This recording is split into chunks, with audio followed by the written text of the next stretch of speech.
Hey, it's Grady at Twin Creek Audio, back in the studio today, and today I have a very special, very cool video for you. My friend Travis Atkinson at Strangebird Recording has sent me a song to mix. It's by Three Piece Giant. It's from the self-titled EP. It's one of 3 songs on the EP. The song is called Daze Are Gone. It's going to be really cool. It's the first time on the channel that I've mixed something that I didn't record. So I've done that before in my professional career. I've mixed things that other people recorded, but not here on the YouTube channel. So it's going to be a pretty different experience for me and for you guys out there that are watching today. And I am going to have links to the Three Piece Giant EP that this song is from in the video description so you can check out all that good music.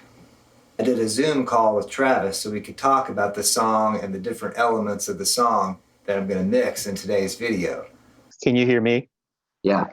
Okay. Am I distorting or anything? Or No, sounds good. Very clear. Good, really? Good audio. Yeah. Good. So, hey, Travis, how are you? I'm excellent. Well, Good. That's awesome. I'm actually I'm really glad to have gotten these tracks from you to mix because it's interesting. You always have really nice recordings. And your own mixes always sound really fantastic. So Thanks.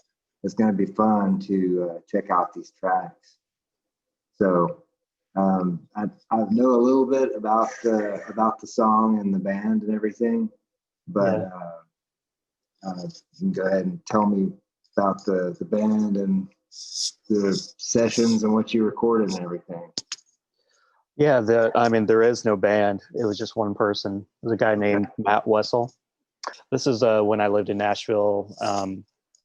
I lived there from 2011 to 2018.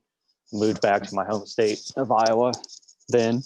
Anyway, got a studio here now, but I had a studio back there. Anyway, Matt came to live with me for a summer. And I don't remember when that was, man. I want to say it had to have been close to 5 years ago now, because I've been here about 3 years. So 4 to 5 years ago or something.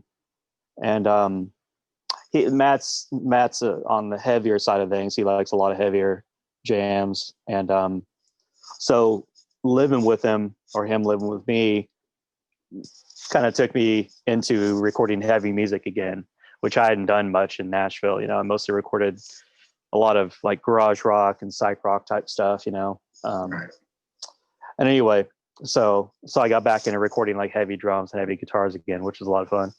But so this was a song that Matt came up with, and he played everything on it. Played drums, guitar, bass, singing. That's cool because it sounds like a band.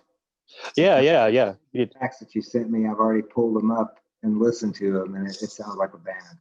Yeah. Matt is one of the rare folks that he has a good, like a good internal metronome. And so, man, I'm trying to think. I wish Matt was here to ask, because I don't remember some things about it. I don't remember if we must have tracked guitar first, maybe to a metronome, and then overdubbed drums, because I don't think we did drums first. No, that's the way I do it.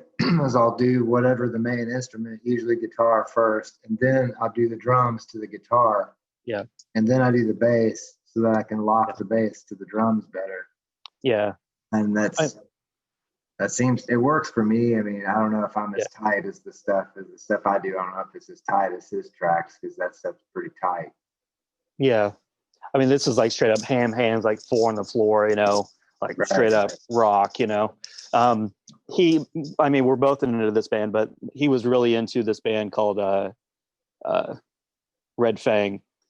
And they're kind of like a dirgy, not stonery, but in kind of that leaning, that kind of like groove rock kind of stuff. And we were really into that. The album, oh shoot, I forget the album's name, but it has a song called Wires, and we were really into that song. And it's got like, the guitars are heavy. The whole idea is the guitars were heavy, but they didn't sound like tough guy guitars, like, just tons of distortion on a 5150 type thing. You know what I mean? So the whole idea on this track was, we would always, like when Matt was there, we would always have like we'd get up that day and be like, you know what, we're gonna do a metal cover of a Slayer song with kazoos. That's what we're gonna do. We tried that, didn't really work out, but we'd always come up with these like harebrained ideas. We're like, we're gonna record something super heavy with no distortion. Like, how does that work? You know what I mean? And obviously there's distortion on the guitars on this stuff, but the distortion didn't come from any pedals. It was all amp distortion, just cranking up the amp. Right. So that was it. So the guitars, I want to say, man, I'm looking at it right now. I want to say that the main guitar, if not the only guitar, was a early to mid '90s G&L ASAT, which is like a Telecaster style guitar. Yeah, I love those. Yeah, the G&Ls are phenomenal. It's like, really you know, the best Tele you can imagine. You know, there's just something so great about them. And I bought this thing. I bought it used. I was taking guitar lessons at the time. Like I was like 19 or 20, man. You know, I'm 44 now, so I've had the thing forever, and it's still one of my favorite guitars. It gets used. Yeah, that's great stuff. That's a shout out to Encore Music that you've been to in Nacogdoches, Texas, because they're a G&L dealer. Oh, really? And so when I worked there, I got to play a lot like the Comanche and the ASAT specials, and even the tribute series stuff is great. Yeah. My friend Dave, he's got a tribute Strat, and that thing, it's like $450. Yeah, phenomenal guitar. Yeah, they're fantastic. So that's always a good thing, man. A G&L, but yeah, the tones on that sound definitely in the punk rock kind of guitar kind of tone. Yeah, they're bratty and they're heavy, but they're clear. You know, right? What I mean?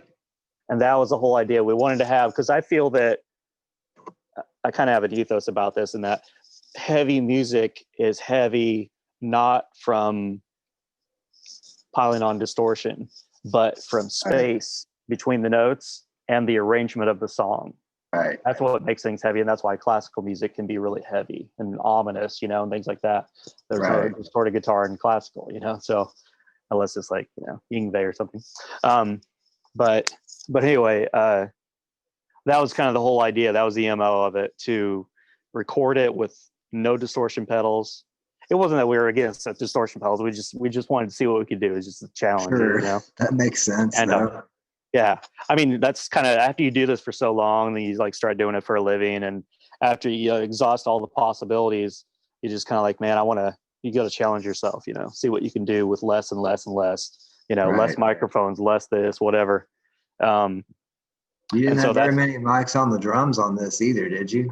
No, I mean, again, my MO is kind of, I went through that whole phase of doing the kind of, you know, what the internet tells you or whatever. I mean, this is pre-internet when I first started, but I mean, you and I are about the same age. You're a little bit older than I am, I think, but you know, I went through the phase of putting every microphone in the cabinet, because, you know, of course, when you start out, you have 3 microphones. So of course you're going to use all 3, you know, and then all of a sudden, you work your way up, and then all of a sudden you have 7 microphones. So you use all 7, you know, and so on and so forth. So there was a time when I was using 8, 9, 10 microphones on a drum kit. But then you discover what phasing is, you know, or you learn how detrimental having mics in the wrong place can be. And when you're trying to sum everything together, you learn that. And then there's a certain point, again, it's kind of almost like a challenge for me, to be like, how can I get a really heavy, you know, in this case, a heavy drum sound with like 4 or 5 microphones? You had a track on here that's the R88, which is, you know, obviously that's a stereo ribbon mic. Yeah. Did you use that, you know, out in front of the kit, or because you've got another track on here that's called Overhead? So yeah, it was a mono overhead. I'm not a stereo overhead guy these days. Right. I've done a lot of stuff with a mono overhead before. Yeah. Lately I've done stereo overheads because I set them up one day and then they stay set up, and I just leave them that way. But yeah, I mean, I have a theory on that whole thing as well, why I do that. But let me start with the mono overhead, or like the regular things, the regular mics, and then we'll get towards the R88, the stereo mic, and why I have that, if you want to go there. Again, this depends on the drummer. If the drummer can play to it, then you're good. If they can't play to it, then you got to babysit them. You know what I mean? It's just kind of the way it is. Right. And so in this case, Matt had good dynamics. So I did kind of a Glenn Johns thing, kind of modified Glenn Johns in that I had a snare mic. You know, Glenn Johns is an overhead, mono overhead, another mono kind of floor tom mic, kind of over by the floor tom, but pointing towards the snare, and then a kick drum mic. So the thing that I found is, like, when I had things stereo, it's kind of like the idea, like when you have everything stereo, nothing is stereo. You know what I mean? Because if you imagine, if you have guitars panned hard left and hard right, then another set of guitars, hard left and hard right, another set of guitars, then you got the harp, it's all this stuff stacking out here, then it's just one big mono. Nothing is like really separated, you know? That makes sense, yeah. Yeah. So my thought is, so it kind of undoes your work as far as like the stereo spread of the overhead, say, or whatever. Or like when you hit a tom, it goes boom, boom, boom, you know, like that type of thing, you know. That's cool if you have the space in the song for that to be the centerpiece, you know, the oral excitement, you know. It really comes down to what the song, what the arrangement will allow for. I've found over the years that when I'm tracking a rock band, you know, that's going to have some density to it, you know, that when I have all the ear candy of the toms moving around and the overheads spread out, you know, that when I have that and then double of guitars, then have vocals and harmonies and all that, the drums just end up being this wide mono. Right. And in a way, you almost don't have a center. So that's kind of weird. You know, when you hear a drum kit, it's like a C-met mixer where it's like kick, snare, hi-hat, kick, snare, hi-hat. It's like right down the middle. When you hear a drum kit, of course, the hi-hat's a little off to the side, but generally, you know, you're going to hear it. And it just sounds like the cement mixer in the middle. You know what I mean? And when you record it in a different way, it's kind of like, it doesn't have that natural effect that you actually hear with a drum kit. So when I finally started doing a mono overhead, and then I started simplifying things, taking microphones away, I realized that I was getting that impact and that thickness and power down the middle, you know? Mm-hmm. And I really, really enjoyed that. Not that everything was panned down the middle. Generally, the kick and snare is. The overhead usually will just be panned a little bit over the side. And then the floor tom area will be kind of over that way, you know? And so you get a little bit of spread like that, but it's not like it's not like Phil Collins, you know, just like, you know, all that, you know. So yeah, that's a good description. Yeah. I mean, you think of Phil Collins, you think of 15 toms, you know. Oh yeah. But and again, that's cool, but it has to have the right framework for that to work. For me, an overhead is the drum sound. The overhead for me is not cymbals generally. Unless you're a basher, then you got to put on the, you know, baby gloves and let them do that thing, you know. But so the overhead is the drums. It's not cymbal mics for me. So since I don't have a tom mic, I generally put the overhead as low as I can.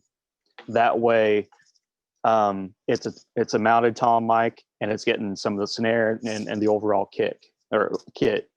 Then the floor tom mic was probably about 2 to 3 feet away from the floor tom. So it was a ways away, shooting towards the snare. Okay. And so they are both probably, I don't know, 4 feet away from the drums, probably. Okay. Say that, I don't know. So you get that, then you pan one kind of, the way I do it generally is I pan one probably about 11 o'clock, then the other one probably about 3 to 4 o'clock. You know, okay. I don't get crazy with it. Some people just hard pan it, and that's cool. But generally, I try to keep the Sharpie in the middle, you know? Right. So the R88 is my stereo spread. That's what it's for. Okay. and room. So you got this kind of generally mono signal. Then the RE8 is a stereo ribbon, so it's a figure of eight pattern ribbon, native ribbon pattern. So figure of eight, so bidirectional.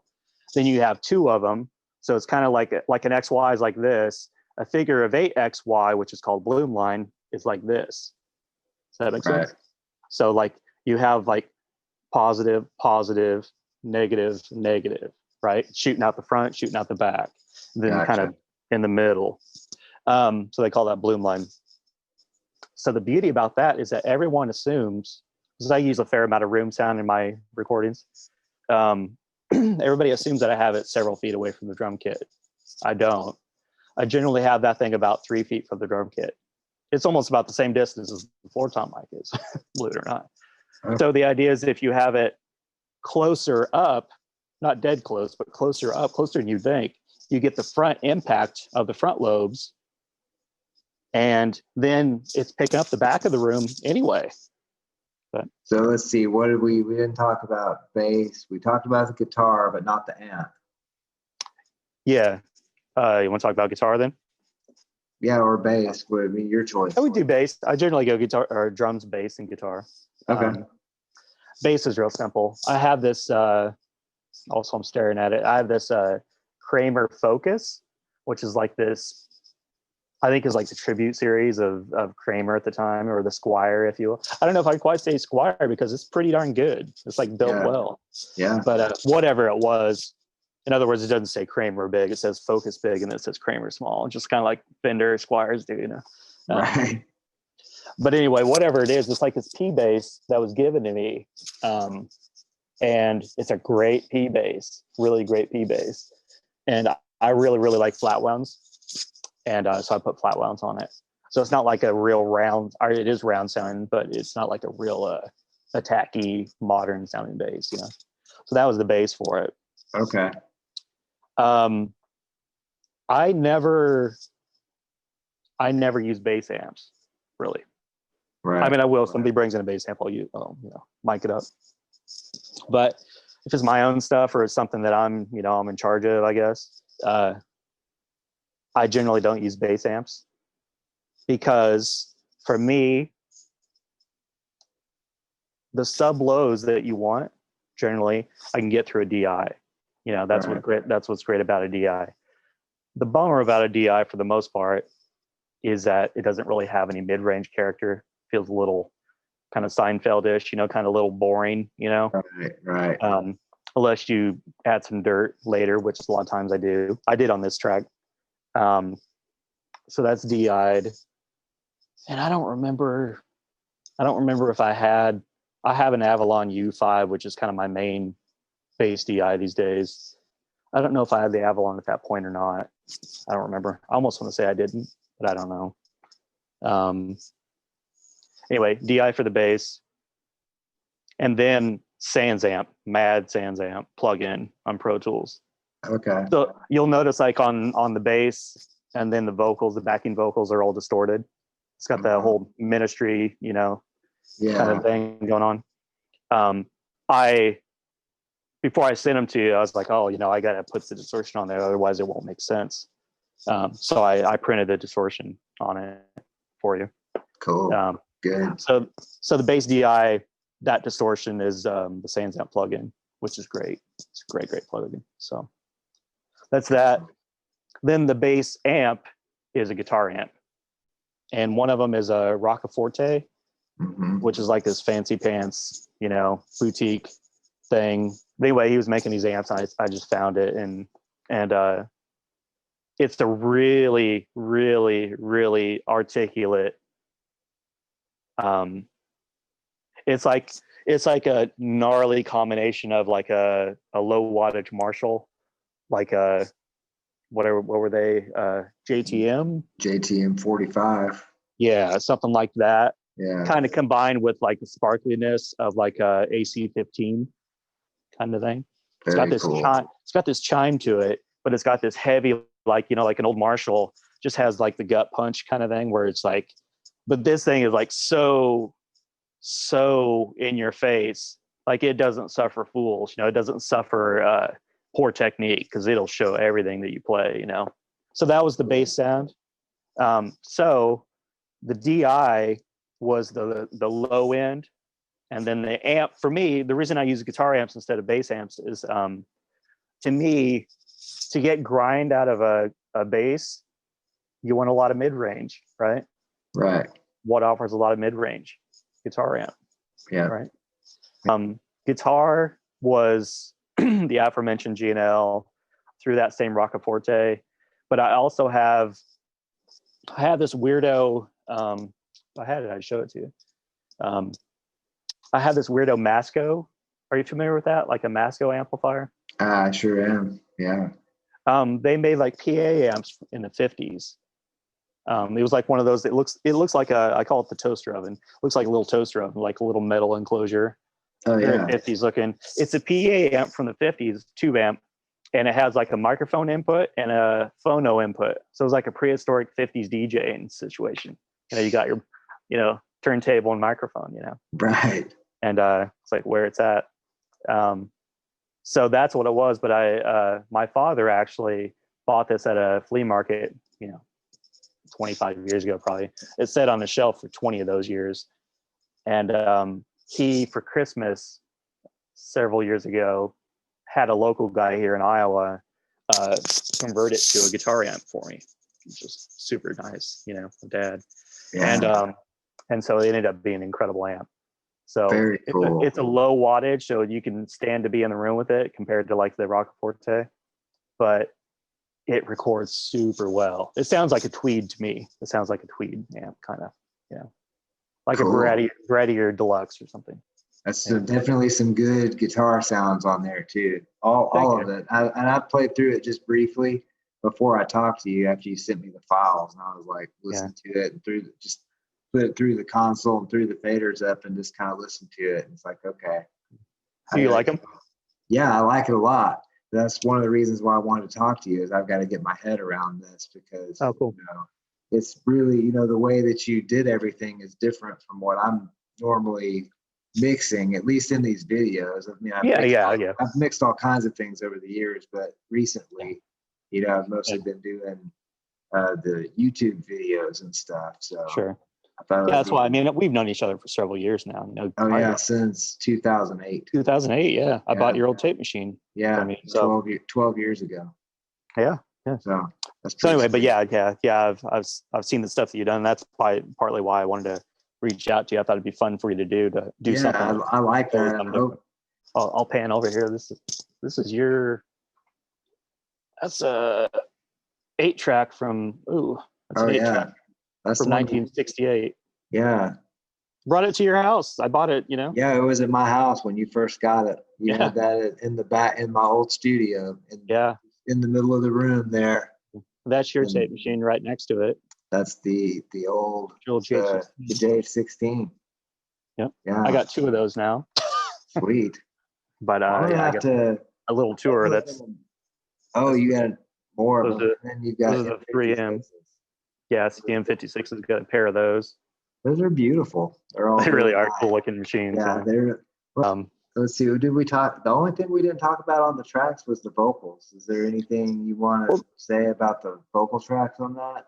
Yeah, I mean, there's not much to say about it. I mean, no, I don't mean that as a diss on Matty or anything, but it was like fairly uneventful to record the vocals. It wasn't like we didn't like run his vocals through a toilet paper roll or anything like that. It wasn't like anything wacky. Right. The vocals were an AEA N22. I guess we never talked about microphones or the gear that I used to record it. We could get into that if you want at the end. But the vocals were an AEA N22, which is an active ribbon. So it takes phantom power. It's a ribbon that doesn't have a ton of proximity effect, which is kind of odd for a ribbon because they generally have a lot of proximity. What's cool about this thing, so you can put it right up on a cabinet and not have to roll off a bunch of low end, which is great, which is also great for vocals, right? Right. So, and it also has a lot of high end for a ribbon, which is also unique. So his vocals were through that, probably through an AEA mic pre, which I have a couple of those, like a 500 series mic pre, which is also just a super clean, high gain mic pre. It's probably through that, I don't know, man. What compressor? Because right around that time, I bought a bunch of compressors. I can't remember what I did and didn't have at that time. It might have been, at that time, I had this cheap, which I still have it, this Lindell Audio 700X or something like that. It's like a gnarly sounding 1176, kind of like a grainy sounding 1176 kind of thing. Got it for like $200. And I almost want to say I probably used that. Well, I guess I should probably say thank you for sending me the tracks and for doing this Zoom call with me so we could talk about it. Sure. So I'm going to work on but anyway, yeah, I just want to say I appreciate it.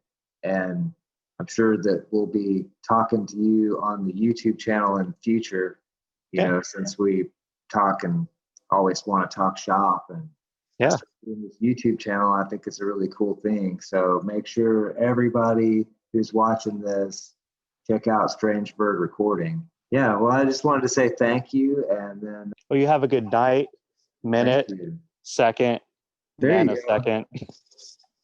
Thank you. Nanoweber. I didn't even think of that one. I should have. Yeah. That would have been a good one. Should have an MRL over your shoulders. Well, seriously, I appreciate it. And yeah, of course, Grady. Thank you. Yeah, absolutely, man. All right. So now it's my turn to see what I can do with these tracks that Travis sent me and see what kind of a mix I can get going with a different set of ears, mainly, and also the Soundcraft Sapphyre console and the kind of smorgasbord of outboard gear that I have here. I'm not going to use anything in the computer, so let me see what I can do and what I can accomplish with this mix. I'm excited to try this. This is cool. I really appreciate Travis doing this so that I get to mix something that's, different from what I usually do here on the channel. So I've got all the tracks from Days Are Gone from Three Piece Giant coming through the Soundcraft Sapphyre console. The Soundcraft Sapphyre has switches to turn the insert and the high and low frequency shelf EQ on and off. So all those EQs, insert points, all that stuff's turned off at the moment. And I do have some outboard gear that I've connected over here using the patch bay, but I'm going to start out just playing this just the way that he sent it to me. Although I have panned out the tom and overhead track a little bit, kind of like Travis talked about, and then I've panned out the R88, that stereo ribbon mic. I panned that out some too. Not really far, I don't want to get that too widely panned, but I do like the way that sounded in just the brief playback that I did. So let's hear this.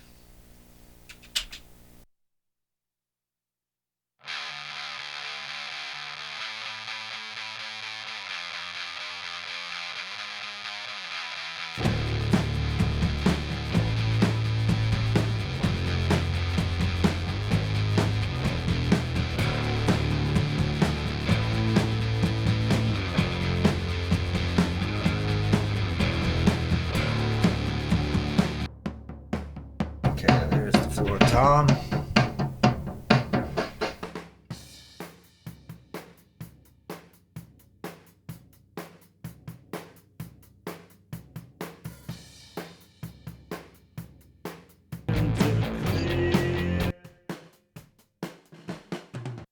It's the overhead. Oh yeah, the overhead mic sounds really good.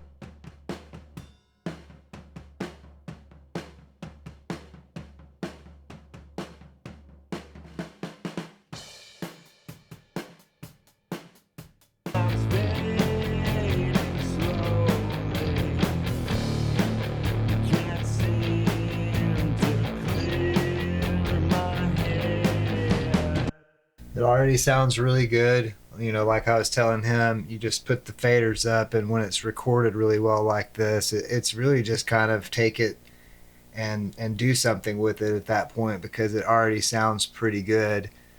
I'm just going to continue to work on the drums a little bit, And when I mix, I generally like to listen to everything at the same time. I'm soloing some things in these videos more for your benefit. I want to hear what something sounds like in a mix. I mean, of course, if there's a problem or if I want to EQ something and I want to hear it, of course I'll solo it. But, the point is not what something sounds like by itself unless it's an intro instrument that's playing by itself. The point is really what it sounds like in the overall mix, especially in the case of different drum mics and things like that. So let's continue on with this.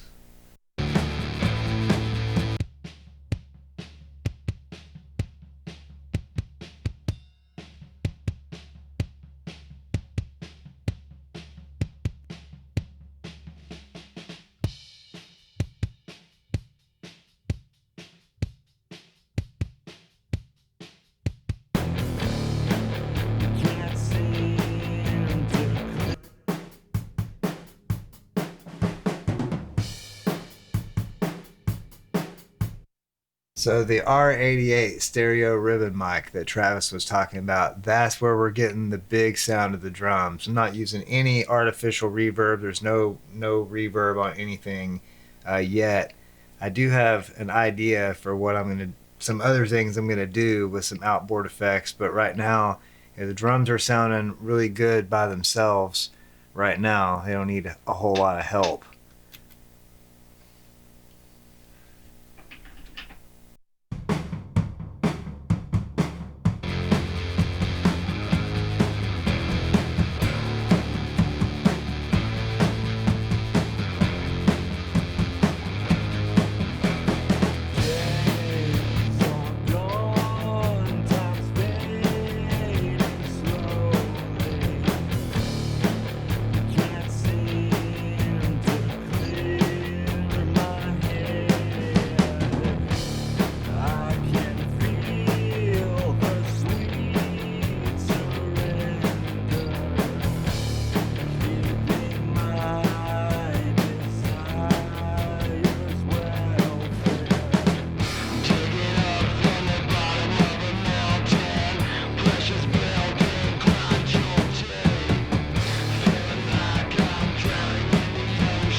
We've got a shaker track here too.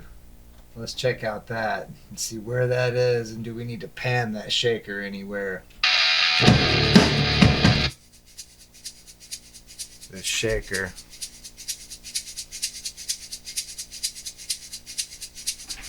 Okay, let's experiment with panning that a little bit to the left or the right.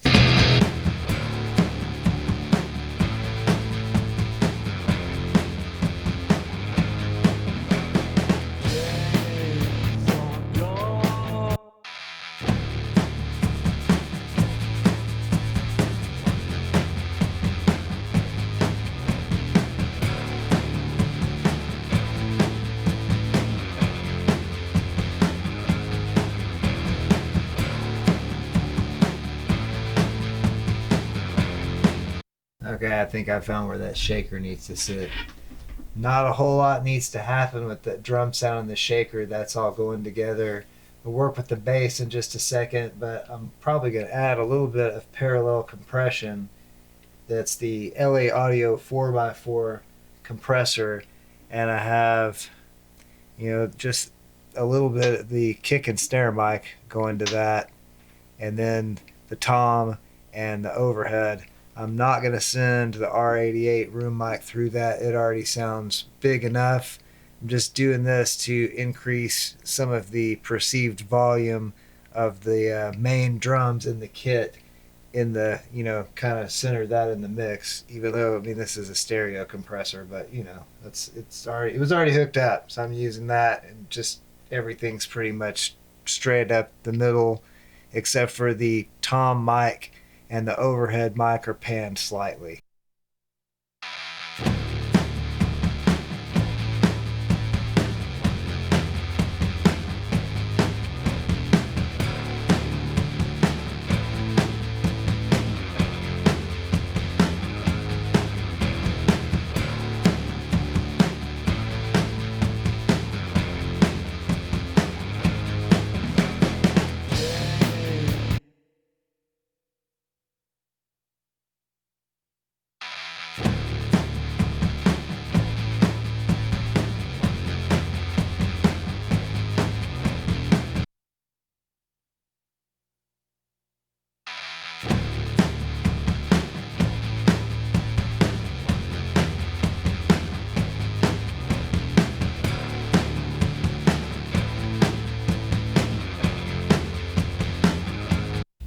All I'm doing there is kind of accentuating the attack of the drums, dirtying them up just a little bit more, and then also adding to some of the ring of the drum, lengthening the decay of them just a little bit to make them, you're hearing that rhythmic undertone even, between the drum hits. It just makes it sound really big and gnarly. So we like that.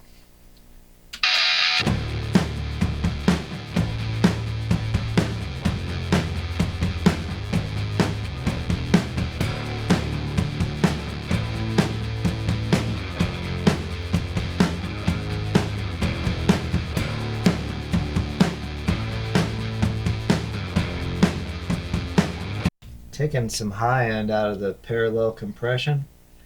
Sounds pretty good, actually. It makes it sound a little even tougher. Just some of the 12K high shelf, just a touch of that, just a touch of it on the parallel compression submix. So far, the rest of the drums don't have any EQ at all. Nothing has any EQ yet. If you see any settings on here on the console, they're turned off. I don't have these turned on because the EQ in buttons are here. And they're all up right now.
So the majority of this drum sound is that R88, the the stereo ribbon mic on the room. That's the majority of this drum sound, and then I'm getting some resonance out of the toms and the kick drum by sending those through some parallel compression, just to add some kind of pumping effect, in between the hits, so you hear the resonance of the shell, because it just sounds like, it sounds compressed then, which is cool and exciting. So we like that.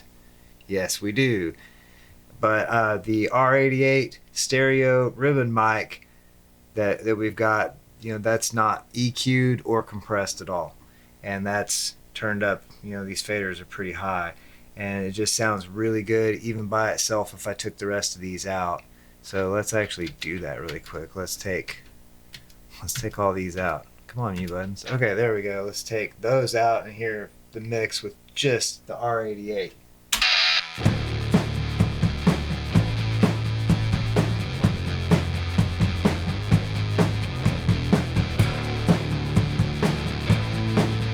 So you get a sense there, that's where you're getting a lot of that. You lose a little bit of the attack of the other mics, so it's a good combination, but that's why these are so high, because this sounds so good just by itself. We're just kind of filling in the rest of the drum sound with these other mics, and we have these other mics are actually running through the LA Audio 4x4 for the parallel compression, but the R88 stereo ribbon mic is not running through the compression at all, and it's not being EQ'd at all. These are off, and I'm going to leave them off. That sounds really good just like it is.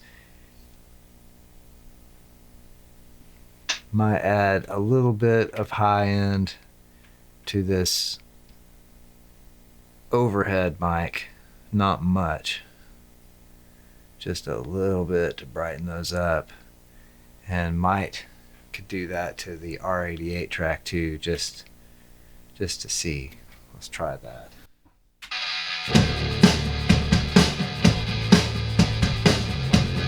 See, it doesn't sound as good that way. That's not what we want to do. We don't want that.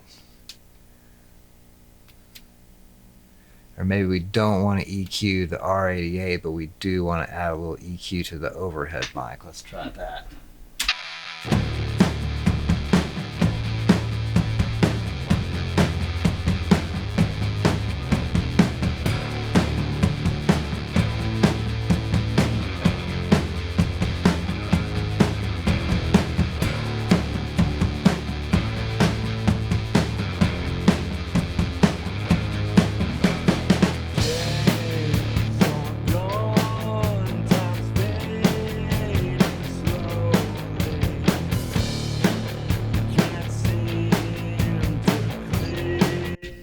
I like that. You know, it's just a minimal amount of EQ on the overhead cymbal, and what I did was just kind of a typical thing that I do, boosted a little bit of 7K and a little bit of 12K with the high frequency shelving EQ, and that's it. On the other one, the kick snare, the floor tom mic, and the R88 room mic, stereo ribbon mic there, I didn't EQ those, and I think with that and the little bit of parallel compression from the LA Audio 4x4 over here, I've got a drum sound that I like for now. As I work through the mix, you know, I may come back to that a little bit, but I'm going to move on to the bass guitar at this point and see what I can do with that. So let's solo up the bass track. Two of them. We've got a bass DI and then a 57, which would have been on the amp that Travis was talking about.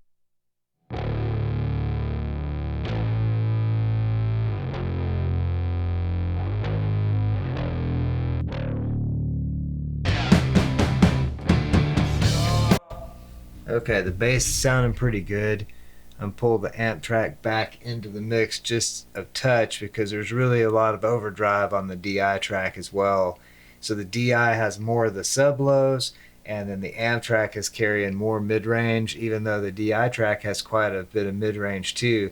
One thing I did do is took a little bit of the sub lows out of the amp track, since I'm letting the DI track kind of carry that, so they're not fighting. This is kind of sitting on top of it, but it's such a, you know, there's more mid-range, so that's going to sound louder, so I have it pulled back a little bit lower than the DI in the mix because low end is harder to hear and travels slower through the air and all that good stuff. RNC compressor on the master bus. I'm using kind of, I mean, it's in super nice mode, but it's kind of some aggressive, fairly aggressive settings for this song, and so I don't think I'm going to add any compression. The guitars, I've taken out a little bit of high mids out of a couple of those tracks, but not too drastic. There's just a tiny bit of EQ on those that I had to do. And I've panned them a little bit, but just a little bit. And I just kind of heard this sound come together in my head as I panned these guitars around different ways. The song has a good strong center and a lot of energy, but you've got some depth to the mix too, and it sounds big and full and professional. Of course, the parts on this are performed really well. It's very precise, so you can actually do that. You can pan things around. You're not going to really start to have a lot of phasing problems. Everything's recorded well and tightly played, so that really helps.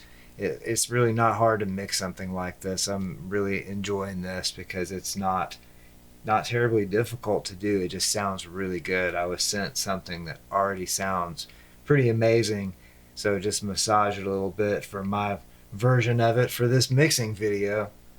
Really all I gotta mess with now, I feel like it's sounding really good and powerful, and I do want it to have a natural sound and have some energy, and it does. It has a cool kind of sound right now.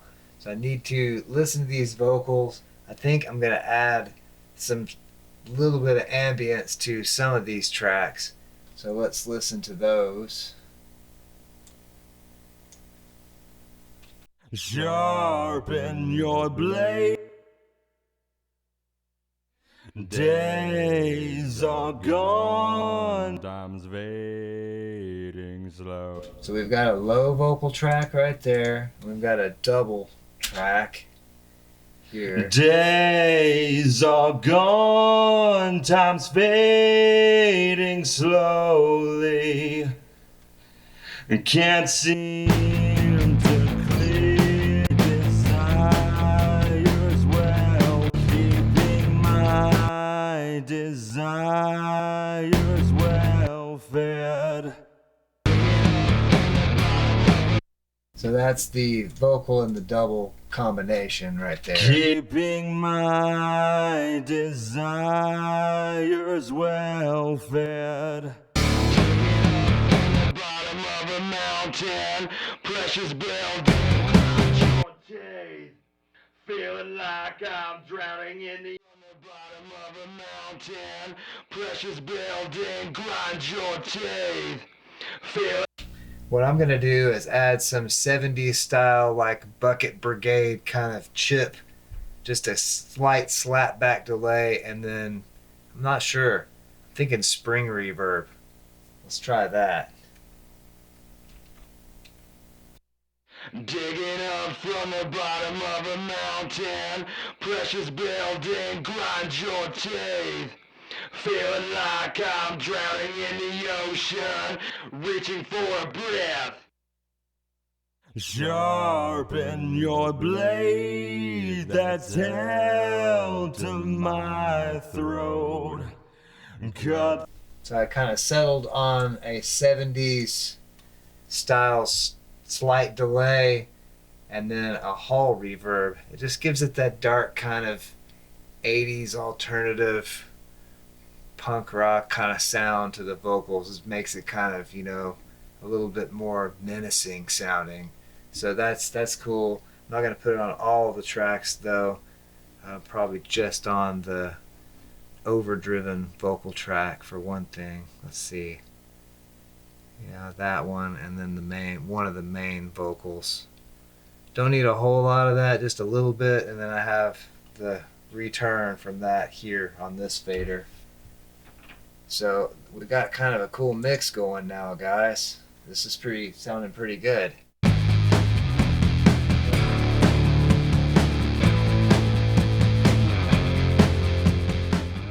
So I want to send these guitars to parallel compression. So I kind of set that up. I'm going to solo those, and I need to send them with these XFX buttons. Let's see.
Sweet. Well, that's sounding good. It has its own sound, and I'm trying to kind of stay true to what these tracks sounded like when they got to me, and just make them sound, cooler, do things my way, see what I get out of it with the stuff I'm using, which is really I'm using the RNC compressor on the mix bus, and I have the controls kind of almost straight up and down, so it's a lot more of an aggressive compression on the mix bus this time. The LA Audio 4x4 on a drum submix over here, and then I have the Symetrix 501, and I have the main rhythm guitars going through that for parallel compression, not actually compressing with an insert anything in this mix at all. And the vocals I'm not compressing, but like Travis said, he probably tracked those with the compressor, and they're sitting in the mix pretty nicely like they are.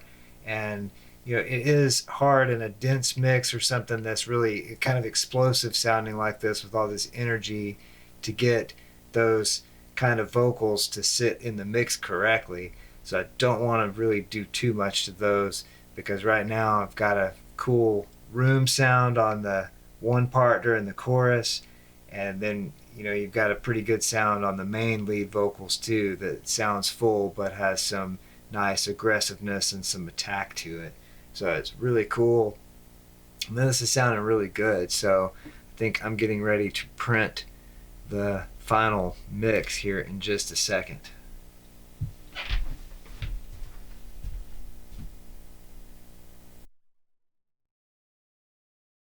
So I'm ready to print this mix now.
So one thing I did in my version of the mix is I kind of kept it true to the spirit of what Travis was talking about so much, with the not using pedals or overdrive or really heavy distortion sounds, just running the amps really loud and trying to make something heavy without a bunch of distortion.